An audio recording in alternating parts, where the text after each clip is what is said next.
ano fumye extra sa na nafuya nje bibia we fanche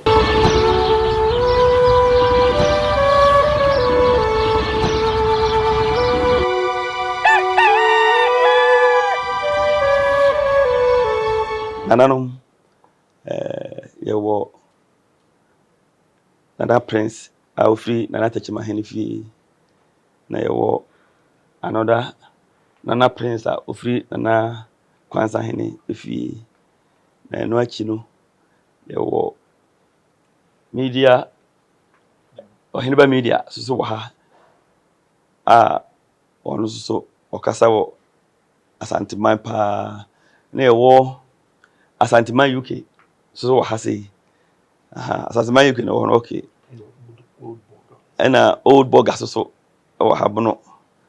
ena yewo Evans Chemfo TV yewo Nyansapo yewo Obenita Adepa ene Nyansapo so wo ha sei Magra international man also wo ha ena we +1 oh ena Royal TV wo ha sei Pemampem wo ha eda yami ase ti yewo TV am Flow TV 3 so dey say then Nchiremu News so wo ha sei enti eda yami ase say menuanom GTM so good say yeto yensa frɛ mu na mu nyina maba ne fefefe so ye frɛ me Nick Danso age me free Nkransa na asema me kan metimi aka no confidently say me gira Nana Techimahene anamu egina Nana Domahene anamu egina Otumfo Asantehene anamu egina Nana Kwame Bafo so Nkransa Hene anamu because me ne omu nyina akasa nti me kasa na me nsuro say sa asumdwe abuaye a ene ya hia wo me fie ha wo Nkransa ye bekan omu nyina ye ahoe ena nkonya ne nyina pre so because nkonya no enya de a omupe animguase omupe se ye nyina ye be baako na ayete se de emre bi a Otumfo Asantehene bae a obeduru Nkransa ha Nana Agyeman Kodom tam oduru ye no se yepese yehu se ehemfo no omupe nkamomu a obeduru ye no Nana Techimahene asuma nipa ama nipa ba Nkransa ha no moka che Nana Otumfo Asantehene se anua ada na wo kwa duru ewa nyina nti wo ba fafie no kureni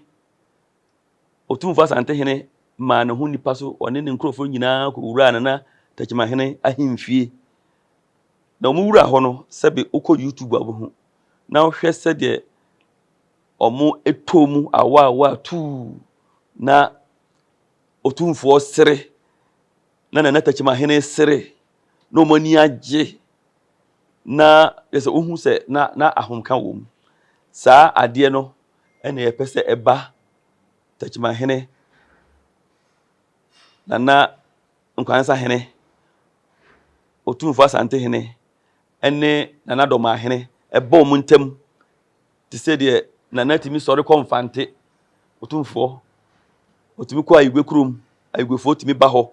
obetimi ba Techimahene betimi akọ na chese yehu se nkama mu abagana na amayefo no susu asua go se firi Nana no mu na amayefo no susu asua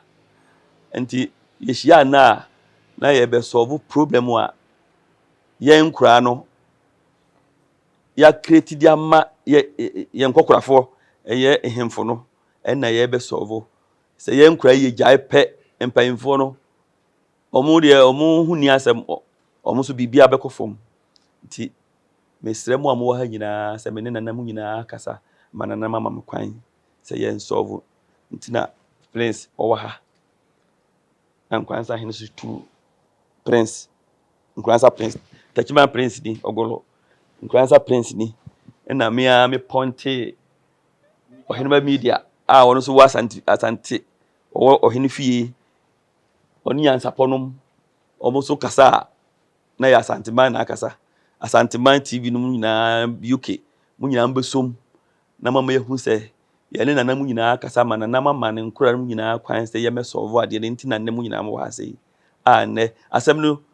ya solve awie na to na de tu mu nyina manim ama enkrofo a progress omo foreign country omo different country international no mu nyina so maboa yen pa ma asemi nyina no adwodwo na daachi bia mbesan hu ye biem no na hemfu no nyina wo mbi ye nyina ya transia ye didi ya toyemu ama bibia so enti ene ye frem a ere tumanim se bibia so atwa mesre media fo mo ha eye abonofo no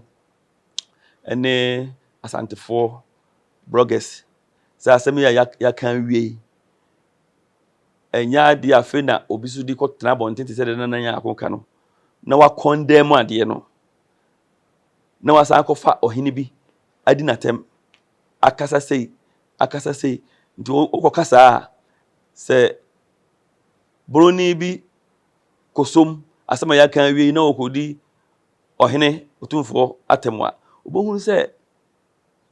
asantini bi so wonso ye blogger wonso besom abedi na Tachima Henatem na doma Henatem na nkwansa Henatem enti ye besere mu amu media samu ha sei se mode asem pepa beto media bloggers ni nyina mu no mu nyina jeje asem hu fefe ama bibia so atwa nti we de ye frɛ mu a na kakra wo ho nti na obi atian se ya kan wie ye ne hemfo na kan wie na to na de tu manim na maboa yen na bibia ye bɔkɔ nti de manu besi ha sei na me wia me nuanam so akasa kakra da mo nyina no aso me nuanam sam trefo da mo nyina ase se ewie ye behia wo Mr Nick Danso Abiam ne fie ewie mu hunu ye wo ha nye ne bone so ye nua panyini Mr Danso Abiam Mr Nick tina ma ye nyina ye hia ha na nansen wo hwe media he so a na bono ene asante ntawantawo bi wo yentam kakra wo hwa na enuanom asantefo ba betu bi amaye na yeso abonofo yeso yakotu bi amabe me mame kasa nyina anya tintin Mr Danso Abiam wa fra busue nyina se wo hwe me benkum me nifa bo se me nua ketwa pa prince etime nchen Mr Danso Abiam ne tie mfimfini wo hwe me last end so a me nua ofura asante hene fie ohene ba so time nchen ha bi nti se muhunu ya nkammom ne nyina ye kan ho bom na mesre me nuanom nyina se utie se de me nua pa prince o kana asem ha ye mpesa asem ye be wi a ye be firi ha na binum akogina bebi ye interview foforo eno hwe ebasa na ekogu Mr Danso Abiam na nimase nti mesre be se after here se wo interview bi kura ma ne hunu se nasem a wo kan onkofa ntwitwi bia amfa mma na akotia Tachima hene atia asante hene akotia na nadoma hene ene de onhwe a bisu tincha no nso akopija ne de aba nti kakra meka ne nyina ne se yemfa aseda nyina ma Mr Danso Abiam se wotima kan nyina ye ho abom de ye kan nyese bia ye hyedan chemu babi mo amhwe babi a yeti a yeti Mr Nick fie no hwe nsem trofo ya begu abibre minim se mo de camera a capture mo nyina mo ho abeba abontra ma ye nyina hu se enye de ye kan kuntompo bi ana antro ni ye twato nipa bi so ye nkamom a wo ka kire nti de meka kakra nyina ne se mesrebe se mesrebe ani die kwanso a Mr Danso Abiam de akosa mpanfo miensan wo hwe Ghana akesefo miensan pa ni wako benchen yo nti se Mr Danso Abiam ntiman kan hu amum na kire kofa ba animguase kese pa ne wato no yesu yempese animguase yebetu nti wo frɛ baabi a sɛ obia yegyae de ne yeye ye de ye ni die kwan so ye de ma wo na so de ma mpanyimfo miensen me kasa anye tentre mesrɛ ha ne hia me paa mesrɛ be wotie de me nua ɔhene ba ɔkan na wo so munni hobi na me kan sei mesrɛ sɛ de ɔhene ba ka kyerɛ ya yeso ya ka ye de a kyerɛ ne ma bia nko gyina bonten bi so ɔkɔto ayampie bi de akutia me hene ayɛ tachima hene ana so bi so kɔto ayampie bi ama na kutia asante hene ɛyɛ ɔhene ba ne hene ɛne de ba saa ntasukɔkɔ wo bia nu because ɔhene ba ntena ase sɛ ɔnhwɛ sɛ prince ɔbɛkasa ama na tra ne wura saa no so me nhwɛ sɛ ɔhene ba bɛkasa ama na kutia me wura ɛne de meto ha me nteme ho ase nti kakra mɛka nyinaa ne sɛ mesrɛ me nuanom sɛ ɛyɛ nkamom asomdwie ne Mr. Nick afrɛ ya ɔka yɛ nyinaa yabom kakra me sɛ metima ka ne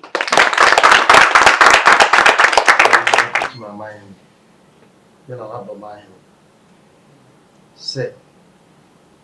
deɛ yɛ a yɛteɛ ɛyɛ bɔfra sɛ ɛnam sɛ nnɛ yɛ papa Nick esiesie asɛm yi ama nkamom aba yi sɛ mmerɛ atwa mu no sie mu bi anɔfom yɛ ɛtra saa nanafo ya bɛgya bibia bɛfa nkyɛn san sɛ yɛadi kan akasakasa bebree sɛdeɛ ɛmi nua panyin kan no yɛwɔ biribi wɔ hɔ a yɛsi bi nsi bio nkamom ayɛ adwuma yɛnim sɛ deɛ na yɛyɛ no nyinaa no yɛyɛ de asɔpɔto sɛdeɛ me nua no kan no sɛ sɛ bi obi ano nkɔtra obi hene yɛnim sɛ bɛwɔ nkamom bɛwɔ dɔ nti na baa bɛdeɛ bɛnana bɛba Nick ɔba b'anim a wɔkyima nya akɔnya abɛhyiaeɛ yɛnka no tentene yɛaka yɛn ho abɔ mu sɛ me nua panyin prince memeka ho yɛmma kwan ɛma obiara no ɛntra saa ahemfo mmiɛnsa na sɛ mpo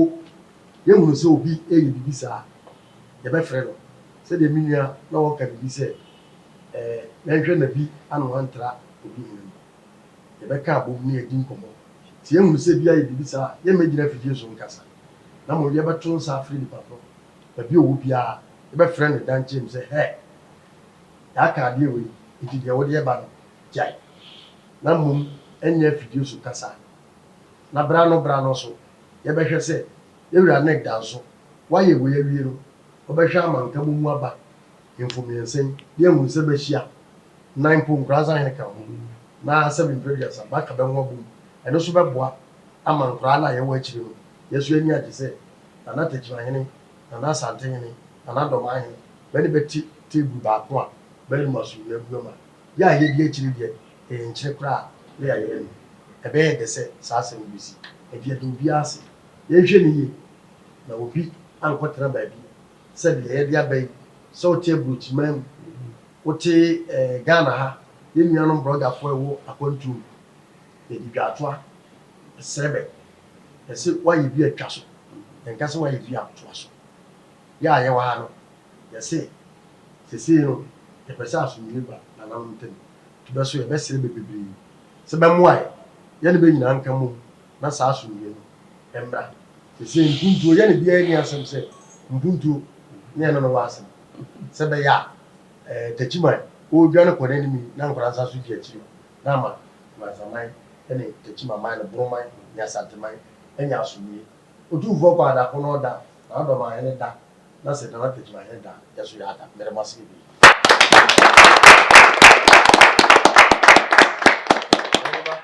nsɛm yi akɔ soɔ no ɛyɛ adeɛ bi a ɛyɛ ko kɛseɛ paa ana Ghana nyina gyina no ɔnyɛ asanteman mu ne boronko a ti nkɔmmɔ bebree akɔ so ɛwɔ akyiri me nua prince wɔ ha ɛna me nua prince baako so ha ɛyɛ nkuransa ɛne tachima me so me wɔ ha na yɛ nyina asomdue abua no nti na yɛ nyina yɛ wɔ ha nkɔmmɔ akɔ so wɔ dɛm no akɔ so na yɛ nyinaa nso yaso mu wɔ akomapam ɛsiane sɛ ɛnyɛ aburo nko na dɔkono nko nyɛ nkoransa nko na tɛkyima nko ɛna sɛbi dɔmaa nso nko yɛ nyinaa yɛ abusua baako na edurumre bi a nsensei no etimisi na ba yɛ de yɛn a enipa na wɔse yɛka na me so me fa akwanya yi so na me nuanom bi wɔ ha na nka wɔso mo bɛka ho nanso biribi nti ɔmo antimi a meka ho sɛdeɛ me nua prince wɔ ha yi na nka me nua panyini spiritu ɛne sii dunum nyinaa ɔmo nyinaa nso sɛbi ɔmo hyɛ santehene ne yam sanse obi a ɔwɔ asantema mu biara no santehene na nana no prɛkopɛ sɛdeɛ obi a ɔwɔ sɛbi nkransa anaa takyiman sɛ wofiri hino so wofiri hino no wɔn nso ɔna nana ne takyiman hene ti yɛn mabunu no a yɛaba no yɛn na yɛafa to yɛn ho sɛ yɛrebɔ yɛn nananom ho ban ti me nua panyini akasa ana me nua nso akasa yɛn nyinaa so ndua abua na efiri na ekuri no meka de ato so bi sɛ Mr. Abiam Danso yɛn nyinaa yɛnim didi brɛ ɔwɔ Ghana ha ɔfrɛ yɛ a baabi wɔ bia no yɛntimi ntwena no ngɔ fam sɛ yɛba na anamo a yɛtu nkɔmɔ a yɛdie no yɛntimi a nyinaa yɛn naso ne yɛnhyɛ mu kra ama nka bo mu no anyɛ adwuma ɛne ne yɛ amakora na nkɛyɛ na yɛka nyinaa nso sɛ asɛm no yɛbɛtimi ahyɛ mu kra na yɛbɛtimi ahwɛ amansisie mapa aba egyina yɛn nsɛntwerɛfo yi so a yɛn nyinaa yɛhyɛ mu bi nti yɛsrɛ sɛ yɛn mpanimfo a yɛdedadeda no no yɛmɔmɔdana sɛ yɛn nuanom kumanum bi no yɛ a ɔmo nso ɔmo twetwe ntɔkwa ba fie no yɛbɛhwɛ ne no makasa me bɛyi me ne mranteɛ hena kasa me ba no no ɔbɛtiwa ne asantefo bloggers Biscout me nua ɔmo nyinaa no yɛbɛhwɛ sɛ yɛne ɔmo nyinaa bɛkasa na obiara de ne tu ato fam na asomdue ya Iwura Abiam Danso ɔpere sɛ ɛbɛba ne nkyirima no yasom no yɛn nyinaa yɛta akyiri na yɛn nyinaa nso yɛabɛdo yɛ ho na efiri na akuri no wahye yɛbɔ sɛ ɛnɛ enwie yɛbɛkɔ so a didi yɛ ho nkɔmɔ na emom kakra a me nua wɔ ha yɛde ka di nkɔmɔ na emom yɛpɛ sɛ baabɔ ntɛm a amanfo te ase ne sɛ sɛbe yɛsɛ obi ba wuto mfikyira wudiri mpamu da ɛnyɛ wɔn na eku no sɛ obi bɔ odi aka asɛm yɛkan no yanu duru dwom yɛwɔ yɛnuanom bi wɔ hɔ a so mu fiti bibi ase a ɛyɛ de abusua ne nkora no wobɛnya asoɔdenfo wɔ mu obi wɔ kora a wobɛkan gye sɛ wonya brɛ na wakasa akyerɛ no a ɔyɛ no na kasa kyerɛ ne bɛ mu a na afei bi a wagyae nti yɛbɛsrɛ yɛn mpanimfuo no yɛbɛhwɛ sɛ nkora ne bi mu hom ne so a edurumre bi a ɛnyɛ ateatea ne ntɔkwa ɛne obi hyɛ ne fie na wɔfafo no ɔde yɛ na ade a wani bɛba nso ne bi ha bɛtɔ abɔnten awie nti yɛbɛsrɛ sɛ yɛnom yɛnya agye atom sɛ efiri na ɛkorɔ yanu ntia na nadɔma ahene yanu ntia na natechima ahene yanu ntia na nkransa man ahene yanu ntia sɛbe santehena yenuanom o makari nyina nso omumfa ebuo mayɛ na omu yɛ mfonso a sɛ mimi hunu sɛ ebunu ni bi blogger bi aka asɛm na nya a mefrɛ mi nua prince aboramane sɛ bɔmɔden a menim sɛ tokuro bi a wo hyem bia no ɔyɛ na adwena obehuo ni pakro na ɔne na kasa saa nso na asantini bi a wɔn nso yɛ blogger so ɔwɔ abukyerɛ hɔ wɔn nso ka bibi na entwa yi na wo frɛ me a me nso kwa bi a menam so bia no me frɛ na ba sɛ conference call kra na yɛyɛ na enti ase yɛ adwuma a yɛ nyinaa yɛ de ho begim esan sɛ yɛsɛ afuruchi ne abofunu bi abiem na yɛ nyinaa yɛ mmoa na yɛbɛhyia biem no na yɛ asante ne bunumpuntuo ene sebe yenkoso ho nkomo na ye ba bedie na enye entokwa na ye ba be siesie metu maka no emfa mfaso bia mere ye timi so men kasa nche pi na me fa akwanya so na Mr. Abiam Danso so yadana se isanse anamo no a wotuo no edre na nso megiri se enkonwa ne abosom ewa aso omu na akasa akire no enamane ye nyina ye de osia ye oyo onibre nso ofrɛ ye no obi antimi antwena no anwofom ye nyina nso ehia no asombie nko anti kakra me nso mekana no ye nyina ye tachiri ama afi no free chine ekɔ ensam ebete afa bono ne asantemu bia no eye nkomo a edi mpuntuo ebeba twediampo azase ansa aye kwansa kunwa tachima kunwa nyina na yete nyina mugina yechi Asante Akonya Sikadwa Kofi mu nyina mu gyina akyi ha mo magensa na doma so ono so gyina akyi ha nananom de yɛka nyina na sɛ yɛbodin a na nyɛ ne bɔne so papa so ewura ne danso agye konfo agye ba obeto ha de ma yɛ sɛ asonwie de besi bia no wo so gyina mu ompo ɔne yɛ sɛ ɔyɛ ne ɔse asanteman ne boroman ɛnsɛ sɛ asɛm bia bɛtɔ ntam na mpo bibia ba wagyinam sɛ mabuni deɛ ɔhwɛ ne wasiesie akɔ ne nananom anaso ne yɛaka bibia wio ma bɛgye nsa nom nana sante hene nkwa so nana tachima hene nkwa so nana dɔma ma hene nkwa so kwansa ma hene nkwa so ma bɛ nkwa tentere sɛ bimpira dia san yɛn so yɛwura ne ganso agye ɔno so ne nkwa so ma ne nkwa tentere de obesom bia nye yie ne yere ne ne mma nipa a yɛhyia minua prince ɔne ba media nipa a bɛdi na chibe ba abaka hɔ yɛso ɛwɔ nkransa yɛ nyinaa yɛ nkwa so media fo bɛbɛ nyinaa bɛgyina ha bɛgyina bɛ nkwa so ba bɛwɔ aburukyire aborofo mma asantefo mma bia nkwa so bia so bibie mu enye yie nananom de yɛka na sɛ momenom sɛ de yɛkan fie akyinia abofro mo ne mu huhu made yɛ de yɛni ni mo mna mesom na mo mfa mo huhu nyina nta akyire na bibia anya bɔkɔ yakasa awie bibia yɛ din kwansa da mo de ni o sesema nto wo no firi ndre adinka ko so pres tachima abɔtwerewa abɔntam yɛnche bari mba boduro akuma bi abare kankam ya mo nyina manom bio tamfo busuo ni wɔse ne yɛhyiare ayɛ bibia awie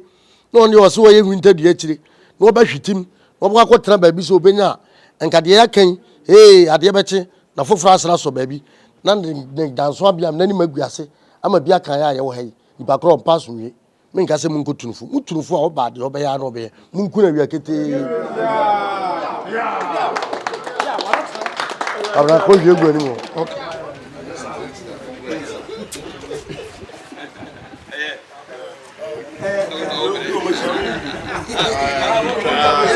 ya preko enim sebe odwambubu bi esi kuro ni mu a wase wadɔre sra tanyini wɔntena fie ɛma aseduamfo blani pie firi mantam bahin sɛ pee ɛnyɛ nkwandɛ wa na yɛ sotoro no wa ansa na odi asebe fita na anoma akɔde ebrensi am wa otua ne nsɛm mojabu ni hu bi duanani wie klaman wo yɛ sɔfo kra wo nyɛ yie bi tontonte yɛ no sa ne yɛ fa nyansapɔ aboa ne ntakra na ma ne yɛ kɛseɛ na ntakra aboa ne deɛ fa nyinam kwatere kwa da woro ma ntoma yɛ fɛ ni din de sɛyin ne din de Obama akola wa no so pese utrimu usuma ense bratam fɛfɛm ne honhon hia na Amerika sa sɛbe ka ya twɛ ne mu nyame nai ebu afa so enye de ya twɛ ne mu twɛ nyame